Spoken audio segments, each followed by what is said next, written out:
Okay. In this debate, I will be defending that Abraham Lincoln and a grizzly bear would defeat Joseph Stalin and a wolf. I have two large reasons why. The first is that Abe and the grizzly bear are bigger, and the second is that Abe and the grizzly bear are badder. Subpoint A. Abe and the grizzly bear are bigger. Abraham Lincoln is a superior fighter in hand-to-hand combat. He was 6'5" with big hands, feet, and a big old head. He also has a background in wrestling and knows how to handle an axe. That makes him experienced in physical combat, hand-to-hand, and he will be able to overpower his much shorter opponent. Stalin is only 5'4", and his arms are different lengths because he injured one of them as a child.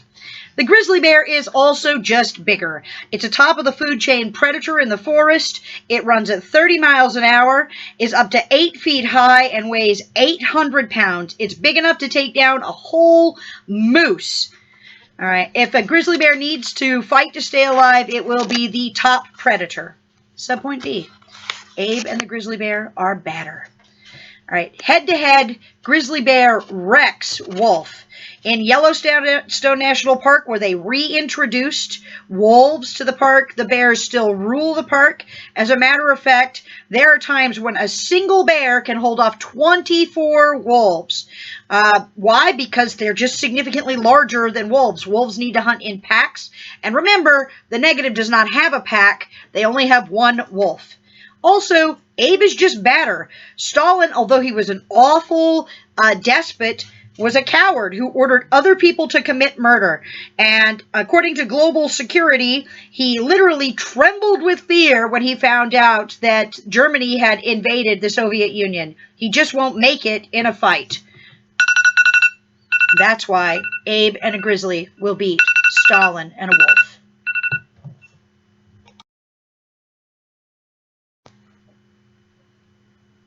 All right, cross-examination. Okay, so first question. You mentioned that a bear can hold off a pack of wolves on its own. What type of wolves is it exactly holding off in Yellowstone? They're just specific. They were relatively nondescript. Whatever. So I think gray wolf or something like that. Okay, so not the neg. Got it. So in terms well, I mean, the neg just said wolf, so probably the neg. In terms of Stalin being a coward, could you explain how this comes into play when the arena does not allow for escape? Sure. So when a coward comes face to face with somebody who's charging at them, they ultimately pull back and quiver in fear. It means that in fight or flight, he prefers flight, and that is the type of split-second situation that loses combat. In this arena, do we have a flight option? That's the question. Well, yeah, I mean, it's not like a square that's an inch by an inch. Yes, he can move around, which means he's just more likely to try to avoid the fight.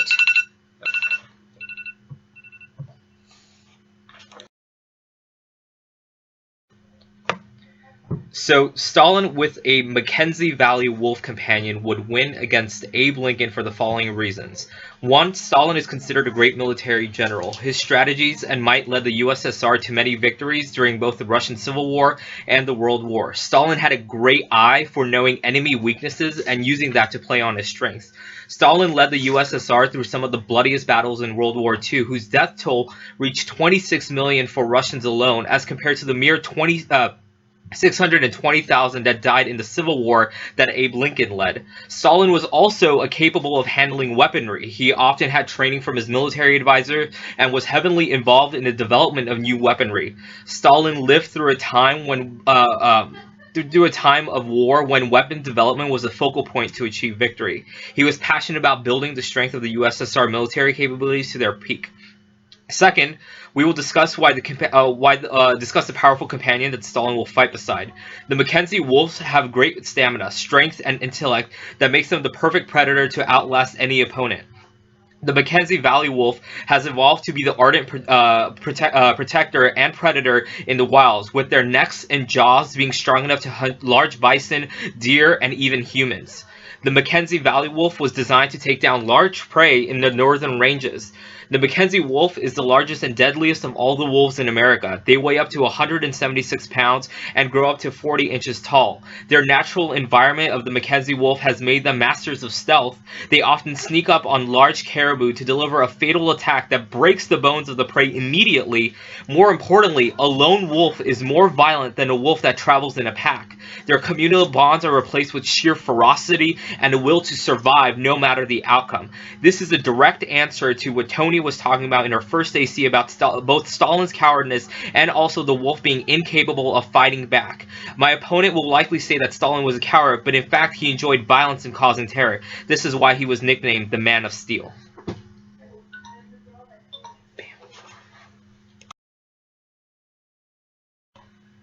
Now it's time for cross-examination of the negative.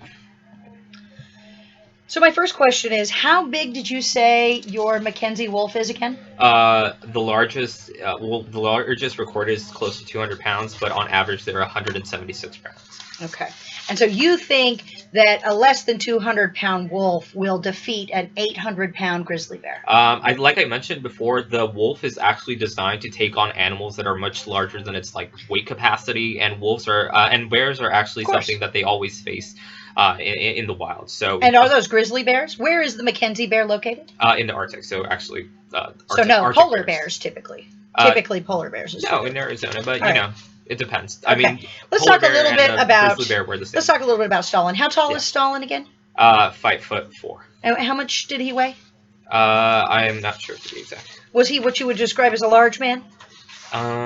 Sure. Did he have all of his portraits painted to make him appear large, at least? No, that's propaganda.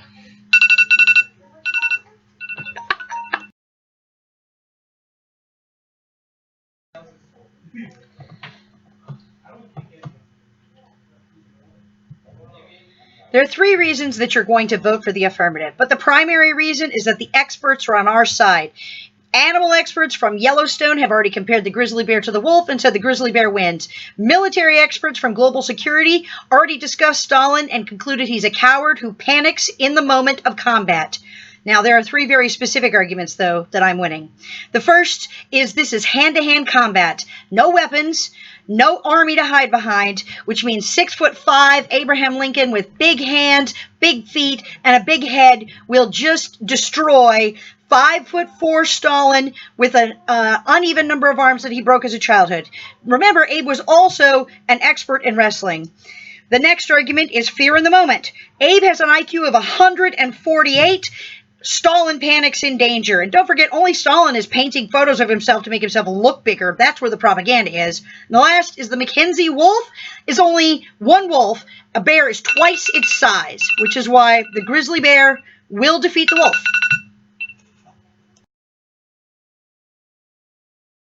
So you're going to vote negative for three reasons today. One, Stalin is still better prepared and more tactical than his opponents. His leadership skills provide and equip them with the necessary skills to succeed. He studied American and Russian politics, specifically world leaders. He has a great depth of knowledge of everyone, and he would use what he knows about Lincoln's tactics against them.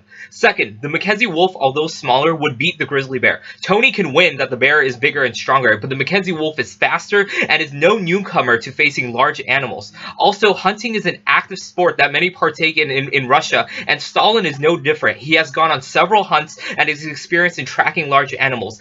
Both have a strive to win that exceeds that of Lincoln and the grizzly bear. When you place their backs against the wall, these two are the clear victors. And the stories about Lincoln are actually exaggerated and don't represent him in his full life. First of all, Lincoln got assassinated. None of the skills that Toni is talking about helped him during the day he got shot. In fact, his large stature was the reason why he was such an easy target. This debate is much like the story of David and Goliath, and we all know who wins at the end.